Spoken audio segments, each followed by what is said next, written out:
Hi, welcome again. If you're new here, my name's Kenzie. If you're not, welcome back. I'm glad you are here. I like to talk about homeschooling high schoolers in Canada and urban homesteading. Again, if you've been here, you know that. You're getting used to that. If you're new, that's what this channel is about. Particularly homeschooling high schoolers in Canada. So today I want to touch on homeschooling our high schoolers using Gather Round Homeschool.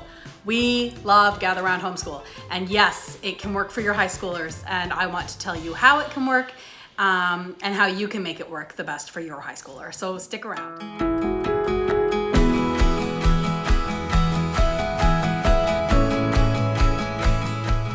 So a super common question with Gather Round Homeschool or with any unit study I have found is it enough for your high schoolers?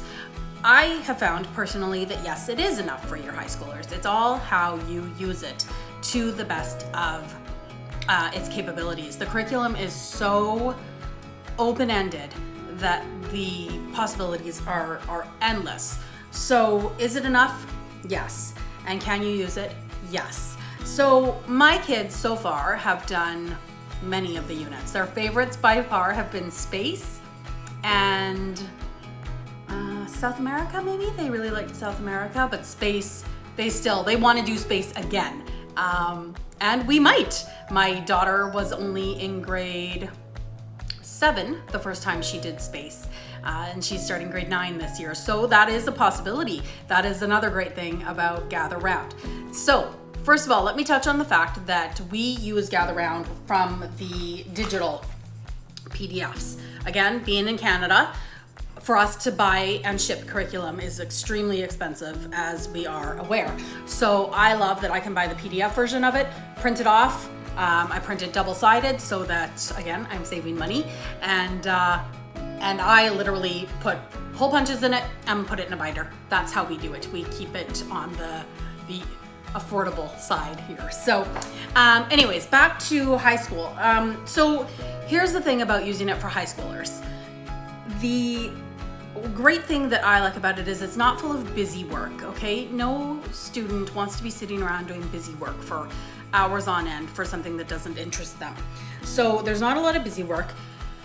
And the thing that really allows us to use it well for our high schoolers is the rabbit trails, or the opportunity to dive in. Because it covers all of your subjects except for math, the opportunities are endless to dive deeper. And there's even, in some of the lessons, it gives you a guide to rabbit trail on. And so that's where you really have the opportunity to expand your learning. Another way that we like to use it for our high schoolers is use the book lists that are provided. And also think outside the box too. Okay, so for chemistry, we haven't started chemistry yet. We're going to do chemistry this year. This was my son's choice going into grade 11.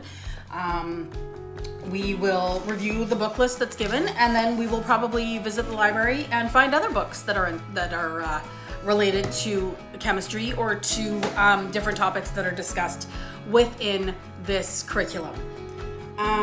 The rabbit trails and the diving deeper and the books allow our high school kids the independence to learn what they want to learn what they're interested in, and to explore those interests at a level that we as parents or the curriculum that we're using might not be capable of.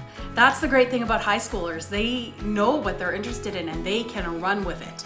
So that is one way how we use it. We use it with the books that are provided in the list, and with those rabbit trails and the opportunity to dive in deeper. Okay, so let's talk about how we do the lesson. Often we think of a unit study as a family type of lesson, and that is how we've used it. This year, it might look a little bit different. My daughter does not love the Gather Round learning style. She really prefers a very concise schedule and tell me what to do and how to do it and when to do it, open, close, book situation. So we're going to be using some different curriculum for her this year. So this year we're only going to be using Gather Round. This particular unit anyways, chemistry, is what my son chose. My daughter did choose dinosaurs, so she will be doing that with us.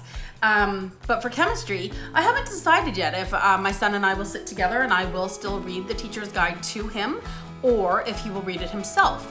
Going into grade 11, of course, he's perfectly capable of reading it himself. However, I'm leaning towards probably reading it with him or to him. He enjoys being read to. I enjoy reading to him and learning along with him. So that's probably how we'll do it.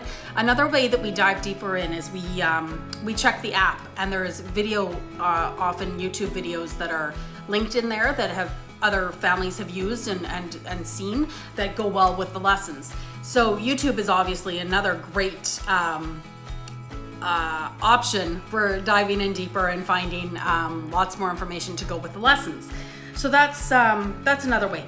Now, a big way, or that's not the right word.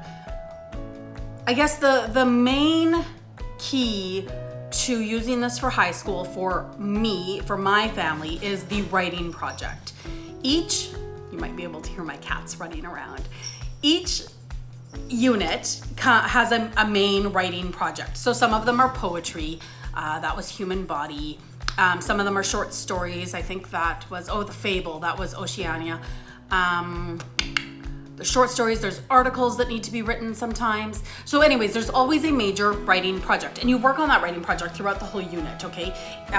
It gives you an opportunity to work on that project throughout the whole unit, and it teaches you as you go. It teaches you whether it's sentence structure or paragraph writing or vocabulary or all those grammar things to make a good writer and a good reader, and all those important ELA type of lessons. So that writing project is a very big part of what I expect my high schoolers to do when they use Gather Round. The other work is just as important, but for me personally, my two biggest subjects that I want my kids to quote unquote excel in are math and ELA. And so if I'm going to reward them with credits, that writing project needs to be at a high school level. So good sentence structure, good paragraphs, good flow, good grammar, proper spelling, all the things that we would expect from our high schoolers. So that's a big piece of how I make Gather Round work for my high schoolers, is that writing project. So talking about credits and rewarding credits, everybody has their own system for that. I believe if you go onto the Gather Round website, there actually is a whole page about rewarding your high schoolers with credits using Gather Round. For me personally, again, I am not a huge credit person because we're like eclectic homeschoolers. However, if we did, our goal is to do 4 or 5 units a year. So I would make sure that my kid gets a science credit for that. They would get a history credit for that. They would get a geography credit for that. They would get an ELA credit for that. They would get a credit in each of the major subjects because each of the major subjects are covered. If you're doing a mini unit such as Indigenous Studies, so that's a Canadian unit we did a couple of years ago, the Indigenous Studies unit, so that I gave them social studies and a Canadian geography, I believe, credit for that, because that was a huge part of it. So that would be, if you're worried about credits and you want to give credits for the work that your kids have done through Gather Round, don't take advice from me. I would look further into that, because that's just not our thing. So yeah, that's kind of how we use it. That writing project's a huge one. We go with those books, we find the YouTube videos, we dive deep when we take those rabbit trails. So I hope that this has helped you a little bit. So that's how we use Gather Round for our high schoolers around here. But if you have other ways, or if you have questions or ideas, please leave them in the comments below. I love to learn and explore new things. I would also love it if you would like and subscribe to this channel and to my videos. I've got other homeschooling videos on my channel, as well as some urban homestead stuff with chickens and rabbits and cute little critters. If that interests you as well, just feel free to check it out. Anyways, thanks again for being here, and I hope you have a great day.